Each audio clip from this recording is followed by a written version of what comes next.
Champak one बहुत ही हरा भरा जंगल था। उस जंगल में बहुत से जानवर रहते थे। सभी आपस में मिलजुल कर रहते थे।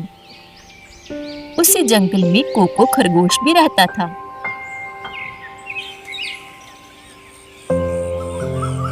एक दिन कोको सुबह सुबह अपने घर से बाहर निकला और बोला, अरे वाह, आज मौसम कितना अच्छा है। क्यों ना आज अपने दोस्तों के साथ नदी किनारे जाया जाए। वहाँ ठंडी ठंडी हवा चल रही होगी। वहाँ हम खूब मजे करेंगे। उसी जंगल में मोती, हिरन और मीनू चिड़िया भी रहते थे, जो कोको के बहुत ही अच्छे मित्र थे।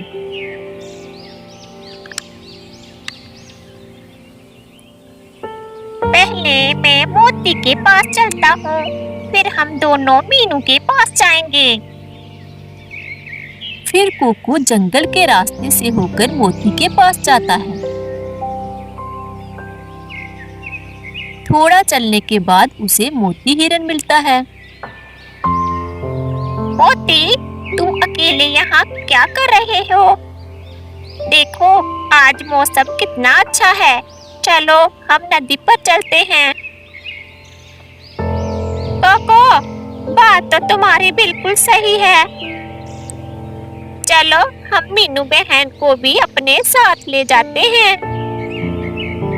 हाँ मोती, मीनू तो हमारी सबसे अच्छी दोस्त है। हम उसे अकेला छोड़कर नहीं जा सकते। वो भी हमारे साथ चलेगी। फिर वो दोनों मीनू के पास आते हैं।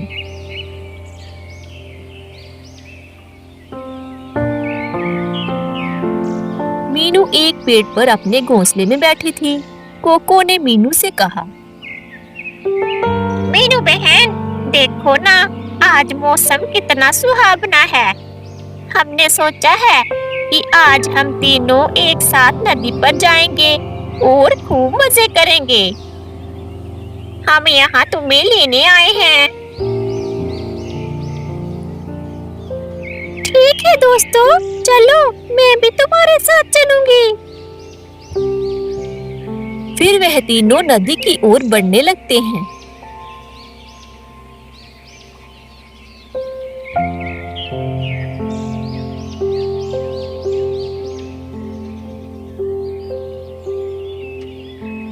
चलते चलते काफी समय बीत जाता है और फिर कुछ देर बाद वह नदी पर पहुंच जाते हैं। देखो दोस्तों, नदी का कितना सुंदर नजारा है। मुझे तो ये नदियाँ, झरने, हरे पेड़ बहुत ही अच्छे लगते हैं। मोती की बातें सुनकर कोको कहता है, मोती, ये सब तो हमारे इस जंगल की शान है। इसके बिना तो हमारा जंगल अधूरा है। वो आपस में बातें कर ही रहे थे, तभी मीनू की नजर आकाश पर पड़ती है। उसे आकाश में कुछ अजीब सी चीज दिखी। मीनू ने चौंकते हुए कहा, अरे वो देखो, आकाश में कौन है? वो कोई आम पक्षी नहीं है, वो तो शिकारी बाज है। तभी कोको एकदम से बोला, शिकारी बाज? अरे नहीं, अब जंगल खतरे में है। हमें इस बारे में सबको खबर करनी चाहिए। चलो जंगल में सभा बुलाते हैं।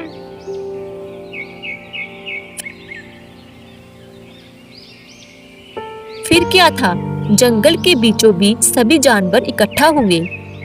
मीनू, मोती और कोको खरगोश सबसे आगे खड़े थे। कोको ने गंभीर होकर कहा, दोस्तों, अब हमें एकजुट होना होगा। शिकारी बाज को हमें इस जंगल से मिलकर भगाना होगा। मैं ऊपर उड़ूंगी और उस बाज को जाल के पास ले आऊंगी।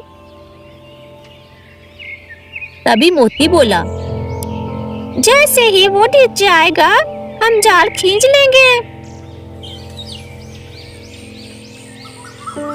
अगली सुबह मीनू आसमान में उड़ रही थी।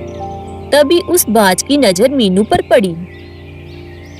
आज तो इस चिड़िया का नरम नरम मांस खाऊंगा। चिड़िया, आज तू मेरे हाथों से नहीं बच सकती। मैं भी देखता हूँ कि तुम मुझसे कैसे बचोगी। आजा जालिमबाज, मैं भी देखती हूँ तुझमें कितना दम है।